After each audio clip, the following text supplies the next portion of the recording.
Okay, you want to animate a ball. So how do we do that? So let's just add a quick little circle. And when we add the circle, what we're going to do is we want to do the fill type to be a anagon. There we go. So that looks good. Looks good. And we're going to rotate it by 90 degrees. So what we're going to do is we're going to animate this to make this look like it's going up and down. So in order to move this, what we're going to do is we're going to do S on our keyboard to scale it down a little bit. I think that's a good size. Now G, move it to where I want it. I want it kind of right there. So this is going to be the starting point.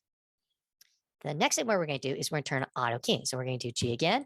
And as you can see, when I do G, it created the keys. The little dots right here are the keys in the dope sheet. What we're going to do now is we're going to go by 20 frames. Here we go. G again. So as you can see, it placed it. And then right in the dead center, we're going to do G, Z, and we're going to go up. So if we hit play now, we can see that it's going up and down. In actuality, what ends up happening is it's speeding up, then slows, right? It's almost a point it's not moving, and then slow, and then speeds up.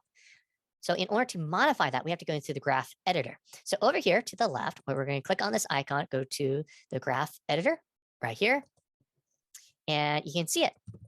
So I'm going to do Shift B. So Shift B allows you to zoom in.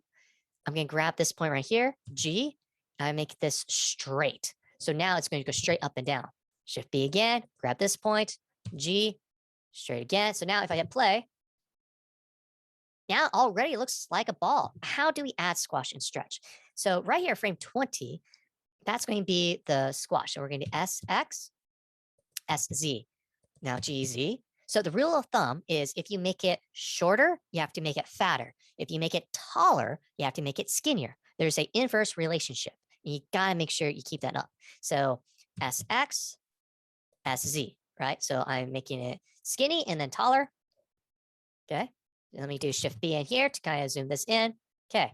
Now what I'm going to do on frame 19, Shift D, and I'm just going to copy it over to frame 2, frame 20, Shift D, move it over. So now if we hit play, and there we go. Now we have a bouncing ball just like that.